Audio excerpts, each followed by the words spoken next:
begin one of the other new books. I said that I wanted to read two of them side by side. Last night I had read the preface and also chapters 1 and 2 of The History of Romanism by John Dowling.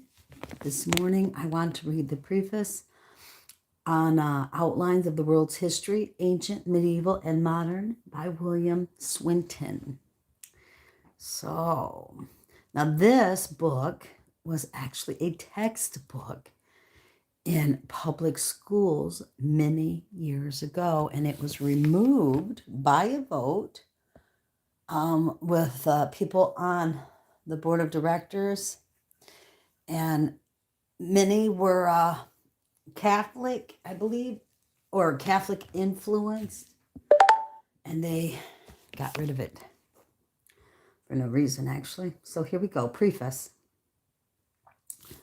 In preparing the following outlines of the world's history, the author has assumed that the proper aim of such historical study as can be pursued in high schools and academics should be to give the learner a general view of human progress, to furnish, for example, brief but explicit answers to such questions as these.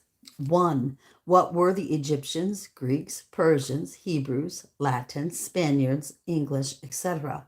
What did each of these nations contribute to the common stock of civilization? 2. In what forms did the mind of the race express itself in religion, war, lawmaking, political organization, literature, art? 3. What was the actual life of the people themselves, their condition as regard political freedom, education, physical well-being, food, dress, trade, society, etc.?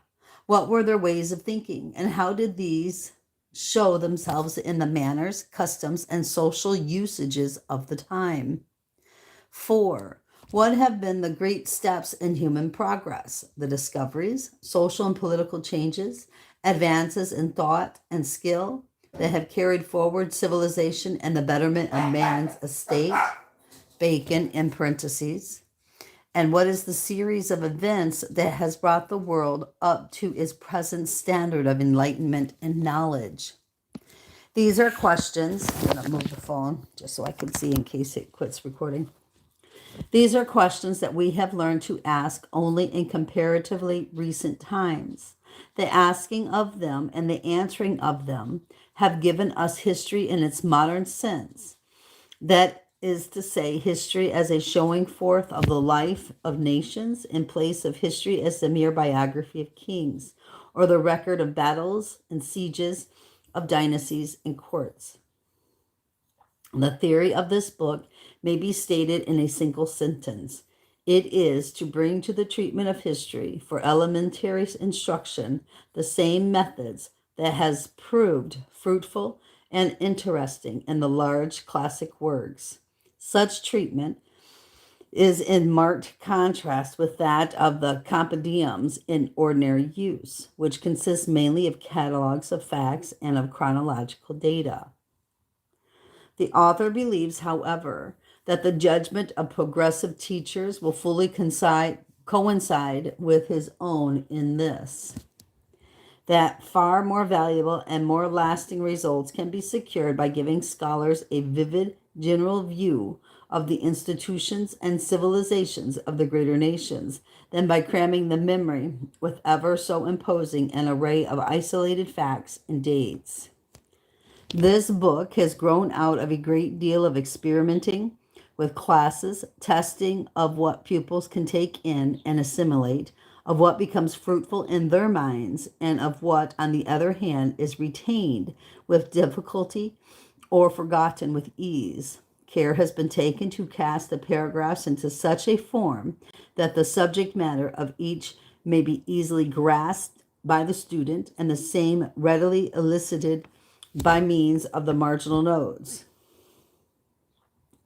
a device which seems to be better suited to a work of this grade than mere literal questions would be. It is scarcely necessary to call attention to the maps. They have been drawn with great care by Mr. Jacob Wells and will be found both accurate and ample. The engraving work, which is exceptionally excellent, is by Mr. John Karst. In addition to these features, there are two salient points to which notice is called. One, the manual is made from modern material and presents the fruit of those researches that have so essentially modified and so greatly enlarged our view both of antiquity and of more recent times. Two, it is written in the spirit of the modern method. That method which deals with the broad, vital facts rather than with the pedantries of history. As by the course of study in our public schools, general history is not taken up until after several years' work on the history of our own country. It would have been quite superfluous to insert here an imperfect compendium of what has already been gone over in detail. Hence, in this book, the history of the United States is treated only insofar as it touches that of other nations.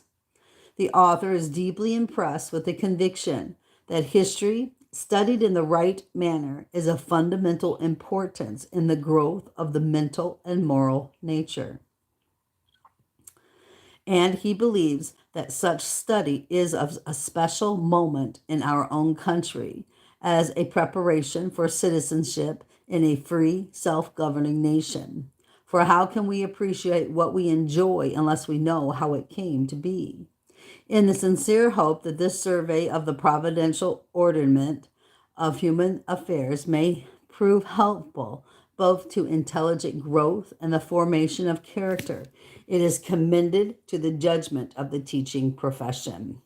William Swinton, Cambridge, August 1874.